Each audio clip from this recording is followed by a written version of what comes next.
This is the HX1 by Line 6. It's a multi-effects pedal with 250 different effects and 128 preset slots. Now make no mistake, this is not a Helix, but it is loaded with all the effects from the Helix. That might lead you to the question a lot of YouTube is asking right now, which is, if it's not a Helix and it's not a Stomp, then why does this exist? And that's a fair question, which can be difficult to answer until you've used one. Sweetwater was nice enough to send me this HX1 to try out, and I was honestly pretty stoked because I've actually never played on any of the HX family of products.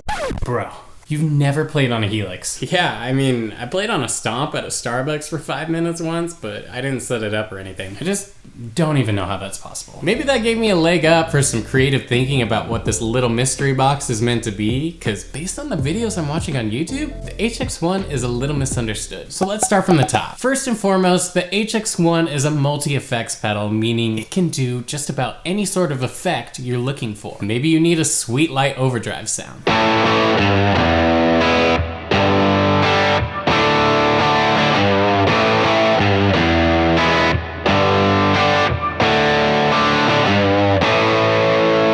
Maybe you want that spongy compressed fuzz tone.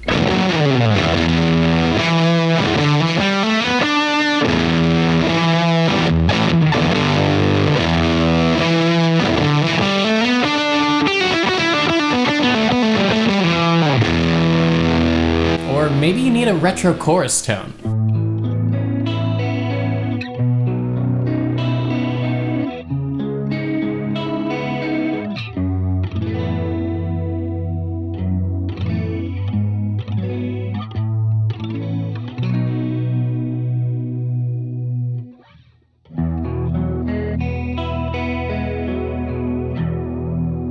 Or maybe you need a modulated tape delay, like what I slap on everything.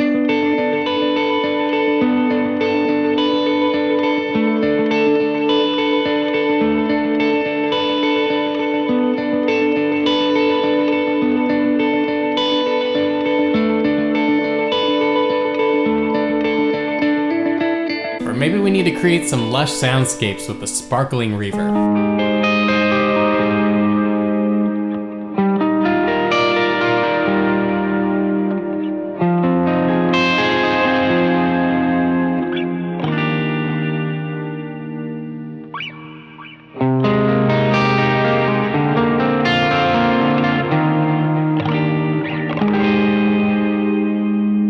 Just scratching the surface of the kind of effects you can find in the HX1. That part's not confusing. What is confusing is the limitation. You can only use one of the effects at a time. Now, 10 years ago, that probably wouldn't be a problem, but today, when everything is an all-in-one unit, you're probably asking yourself, why do I need to buy a pedal that can do everything, but only one of those things at a time? To get that answer, we have to answer our broader question first. Who is the HX1 for? My guess is that the HX1's target audience is likely the traditional pedalboard user who's looking to add a bunch of different effects in a small package. They don't need the pedal to do everything at once because they have other pedals to do that. The fact that the HX1 can do multiple things is just an added bonus. If you're a pedalboard guy and you're thinking about the HX1, then you're gonna have to think a little strategically about where you're gonna place it in your chain, because if you wanna use it for reverb in one song, you'd place it at the end, but later in the set, when you wanna use it for fuzz, unless you're planning on redoing your pedalboard mid-set to move this up to the front, you're kinda out of luck. If you've already bought an HX1, then you probably have a pretty good idea of whether you're gonna put it at the front or the back of your signal chain. If you place it at the front, you can use it for things like overdrive, distortion, fuzz, compression, EQ, pitch effects. It can be really effective up there. If you put it at the back or near the back of your chain, then you can utilize it for delay, reverb, modulation, as a looper. You've got options. I think it can be particularly useful if you know you're gonna primarily use it for one effect type. Maybe it's gonna be your delay or your reverb or your distortion. And then it just has that added bonus of being able to do all sorts of other effects. Maybe there's that one weird funky effect that comes up from time to time that you don't want to buy a dedicated pedal for.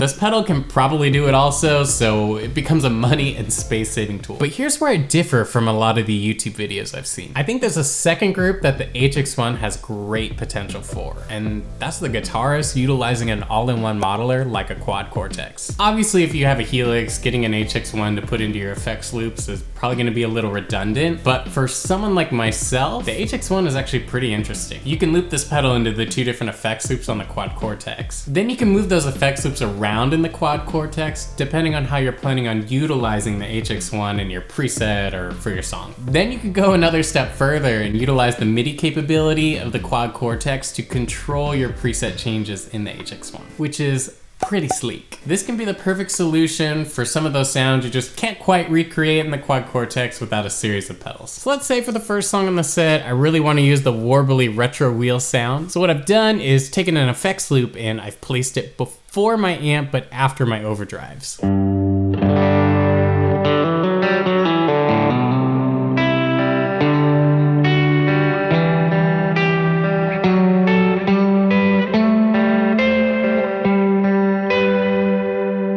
And then let's say for the next song, I really want to use transistor tape. So now I've moved my effects loops to after the amps, but before the reverbs.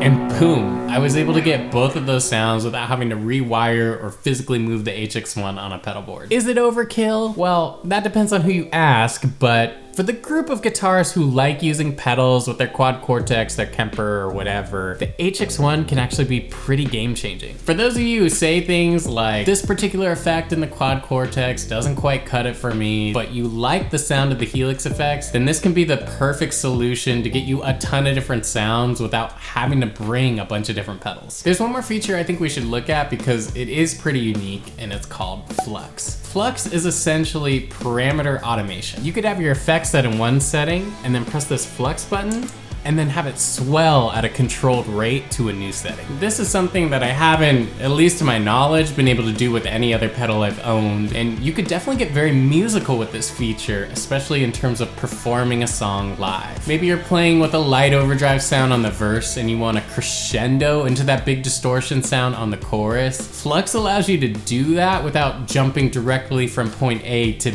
B. It's more like a ramp up. Check it out.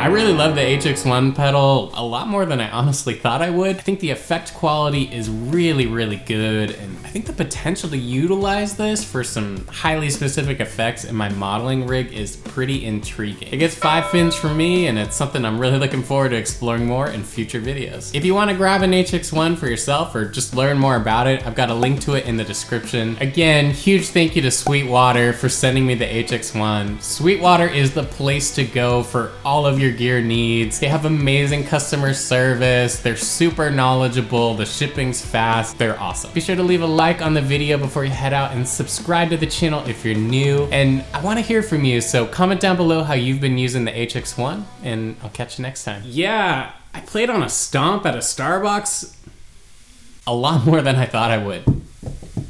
It was fine. One of those is fine.